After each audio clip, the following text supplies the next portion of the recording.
Hello everyone, welcome to Pharmapedia. So ఇప్పుడు మనకు size separation టాపిక్లో ఫైనల్ టాపిక్, లాస్ట్ టాపిక్ వచ్చేసి సైజ్ సెపరేషన్ మెథడ్స్ అనమాట. సో సైజ్ సెపరేషన్లో ఇదే లాస్ట్ టాపిక్. దీని తర్వాత మిక్సింగ్, హోమోజినేషన్ ఆ టాపిక్ స్టార్ట్ అవుతాయి. సో ఈ లాస్ట్ టాపిక్ కాబట్టి స్కిప్ చేయకుండా ఎండ్ వరకు చూడండి. నెక్స్ట్ వచ్చే టాపిక్స్ మీకు అర్థం అవ్వాలంటే ఫస్ట్ ఈ టాపిక్స్ తెలుసుకోవాలి కదా. సో అందుకని చూడండి, సైజ్ సెపరేషన్ అన్నాను కదా. సో దీంట్లో మీకు అర్థమైపోతుంది. దీంట్లో ఏంటిదంటే లార్జ్ పార్టికల్స్, స్మాల్ పార్టికల్స్ అంటే ఏంటిది, course particles, fine particles, moderately fine particle, very fine particles అన్నీ కలిసి ఉన్నాయి.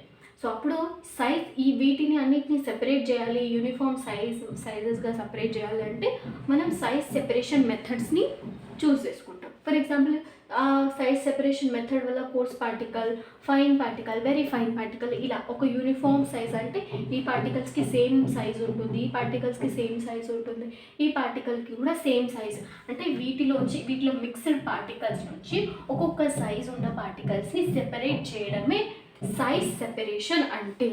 సో కొన్ని మెథడ్స్ని యూస్ చేస్తాం సైజ్ సెపరేట్ చేయడానికి. ఫస్ట్ మనకు అందరికీ తెలిసిన మెథడ్ ఏంటిది, సీవింగ్. ఇంకా కొన్ని మెథడ్స్ కూడా ఉంటాయి, అవేంటో చూడండి. First method sieving, next sedimentation, elutriation, cyclone separation. ఈ మెథడ్స్ కూడా సైజ్ సెపరేషన్ మెథడ్స్. వీటి గురించి ఇన్ డీటెయిల్గా చూద్దాము. వీటిలో ఎలా సైజ్ సెపరేషన్ చేస్తారు, ఏం ప్రాసెస్ ఉంటుంది దీంట్లో అనేది చూద్దాం. సో ఫస్ట్ మెథడ్ ఏంటిది, సీవింగ్ మెథడ్. సీవింగ్ మెథడ్లో ఏమి ఇచ్చారు మనకు, sieve number is directly proportional to 1 mesh size. So దీంట్లో ఏంటిదంటే ఇంకొక లా కూడా అనొచ్చు మనం, sieve number is inversely proportional to mesh size. అంటే ఇక్కడ ఏంటిది అంటే, ఒకవేళ సీవ్ నంబర్ ఎస్ అని పెడుతున్నాను, సీవ్ నంబర్ ఇంక్రీజ్ అయింది అనుకోండి, మెష్ సైజ్ ఉంది కదా అది తగ్గిపోతుంది. సీవ్ నెంబర్ ఎక్కువ ఉంటే మెష్ సైజ్, మెష్ అంటే తెలుసు కదా, సీవ్లో ఉండే హోల్స్ అవి, ఆ నెంబర్స్ తగ్గిపోతుంది, మెష్ సైజెస్ తగ్గిపోతూ ఉంటాయి అన్నమాట. మెష్ సైజ్, ఆ హోల్స్ సైజ్ తగ్గిపోతుంది. సీవ్ నెంబర్ ఎక్కువ అయ్యే కొద్దీ ఆ హోల్స్ సైజ్ అనేది తగ్గిపోతూ ఉంటుంది. అంటే sieve number is inversely proportional to mesh size, లేదా sieve number is directly proportional to 1 mesh size. దీంట్లో ఆ సీవ్ అంటే సెపరేషన్ ఎలా చేస్తారు, ఏ మెథడ్స్ని యూజ్ చేస్తారు సీవింగ్లో కూడా అనేది ఉంది. ఫస్ట్ ఏంటిది, యాజిటేషన్ అంటే ఏంటిదంటే దీంట్లో ఇంకా 3 ప్రాసెస్ని యూజ్ చేస్తారు. గైరేషన్ అనేది అంటే ఏంటిదంటే రొటేషన్, ఇలా రొటేట్ చేయడం అనమాట. రొటేషన్ అంటే తెలుసు కదా, రొటేషన్ అంటే గైరేషన్. వైబ్రేషన్ అంటే తెలుసు కదా, ఇలా షేక్ చేయడం, వైబ్రేట్ చేయడం. నెక్స్ట్ ఆసిలేట్ అంటే ఏంటిదంటే ముందుకు వెనక్కి ఇలా తీసుకురావడం అనమాట, ఒక ఫోర్స్ని యూస్ చేసి. సో ఈ 3 ప్రాసెస్ నుంచి ఇలా అంటే సీవ్స్ని షేక్ చేస్తూ ఉంటే ఆటోమేటికల్లీ సీవింగ్ అనేది జరుగుతుంది కదా. సో ఈ ప్రాసెస్ని ఎలా చేస్తారు అంటే through mechanical sieve shaker. Okay, mechanical sieve షేకర్ని యూస్ చేసి ఈ ప్రాసెస్ని చేస్తారు. Okay, agitation process. Next brushing method. So brushing మెథడ్లో బ్రష్ని యూజ్ చేస్తారు. ఎందుకు ఈ బ్రషింగ్ మెథడ్ అంటే, మనం సీవింగ్ చేసేటప్పుడు ఆ హోల్స్లో ఏదైనా పార్టికల్ ఇరుక్కుపోయింది అనుకోండి, అక్కడే స్ట్రక్ అయిపోయింది అనుకోండి, అప్పుడు సెంటర్లో బ్రష్ని పెడతారనమాట. సో దట్ బ్రష్ ఇలా రొటేట్ అవుతూ ఉంటుంది. ఏమైనా పార్టికల్స్ అలా ఇరుక్కుపోయి ఉంటే ఆ బ్రష్కి తగిలి మళ్ళీ కిందికి సీవ్ అయిపోతాయి అనమాట. అందుకని బ్రషింగ్ మెథడ్ని యూజ్ చేస్తారు. నెక్స్ట్ సెంట్రిఫికేషన్లో ఏం జరుగుతుందంటే, high speed rotor is fixed. ఒక హై స్పీడ్ రోటర్ని ఫిక్స్ చేస్తారనమాట. ఫిక్స్ చేసి current air which is produced due to high speed of rotor help in sewing the powder. అయితే హై స్పీడ్ రోటర్ని ఫిక్స్ చేస్తారు కదా, దాంట్లో ఒక కరెంట్ ఎయిర్ అనేది ప్రొడ్యూస్ అవుతుంది అనమాట. ఆ హై స్పీడ్ రోటర్ వల్ల, దానివల్ల సీవింగ్ అనేది జరుగుతుంది. ఆ ఎయిర్ వల్ల అప్వర్డ్కి తీసుకెళ్తుంది, ఆ పార్టికల్స్ని డౌన్వర్డ్కి తీసుకొస్తుంది. ఆ సెంట్రిఫికేషన్ ప్రాసెస్లో ఈ రోటర్ని ఫిక్స్ చేసినప్పుడు ఆ ఎయిర్ ప్రొడ్యూస్ అవుతుంది కదా, ఆ ఎయిర్ అనేది అప్వర్డ్ డౌన్వర్డ్ తీసుకెళ్ళడం వల్ల సీవింగ్ అనేది జరుగుతుంది. So these are the process. Next method ఏంటిది, సెడిమెంటేషన్లో ఏం జరుగుతుందంటే, ఇదంతా లిక్విడ్, బ్లూ కలర్లో ఉంది అంతా లిక్విడ్.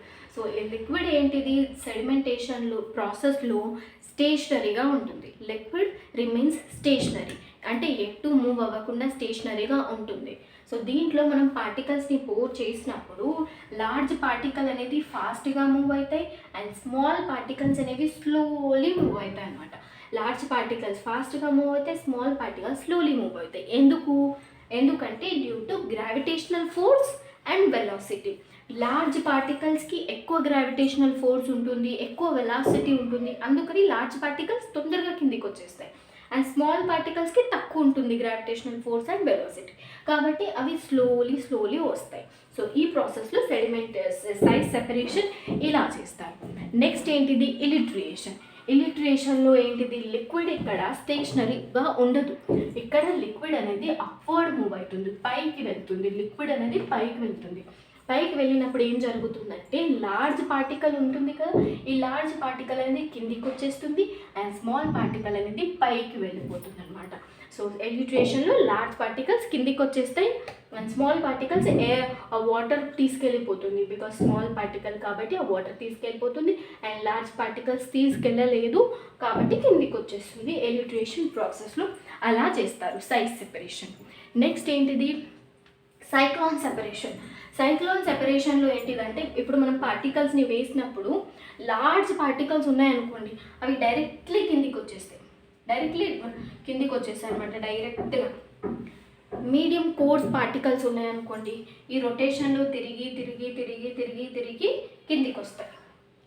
అండ్ చాలా స్మాల్ పార్టికల్స్ అనుకోండి, ఇవి స్మాల్ పార్టికల్స్, ఇవి లార్జ్ పార్టికల్స్ డైరెక్ట్లీ కిందికి వచ్చేసాయి.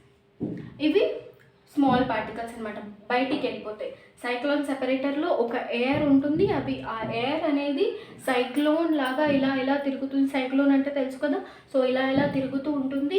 అలా తిరిగేటప్పుడు ఆ ఎయిర్ బయటికి వెళ్ళే ఎయిర్లో ఈ స్మాల్ పార్టికల్స్ కూడా వెళ్ళిపోతాయి అండ్ లార్జ్ పార్టికల్స్ డైరెక్ట్ ఆ సైక్లోన్లో తిరగకుండా డైరెక్ట్ కిందికి వచ్చేస్తాయి. అండ్ మీడియం కోర్స్ పార్టికల్స్ ఉంటాయి కదా, అవి మాత్రం వీటిలో తిరుగుతూ ఉంటాయి అన్నమాట. తిరుగుతూ మెల్లిగా వస్తాయి కిందికి. So this is a cyclone separation ante. And these are the methods of size separation. ఎన్ని methods, 4 methods: sieving, sedimentation, elutriation, cyclone separation. I hope మీకు ఈ మెథడ్స్ అన్నీ అర్థమయ్యాయి అనుకుంటున్నాను. నేను నోట్స్ అయితే ఇవ్వలేదు, బట్ డయాగ్రమాటిక్గా ఎక్స్ప్లెయిన్ చేస్తే అర్థమవుతుంది కదా అని చెప్పేసి నేను డయాగ్రమాటిక్గా ఎక్స్ప్లెయిన్ చేశానమాట. మీరు నేను చెప్పింది నోట్స్ ఇలా మీ ఓన్గా రాసుకోవచ్చు, అది కూడా మీకు హెల్ప్ అవుతుంది. అండ్ ఈ వీడియో కనుక మీకు యూస్ఫుల్ అయితే వేరే వాళ్ళకి షేర్ చేయండి, వాళ్ళకు కూడా యూస్ఫుల్ అవుతుంది. అండ్ ఈ ఛానల్ని సబ్స్క్రైబ్ చేయండి, లైక్ చేయండి, కామెంట్ చేయండి. Thank you.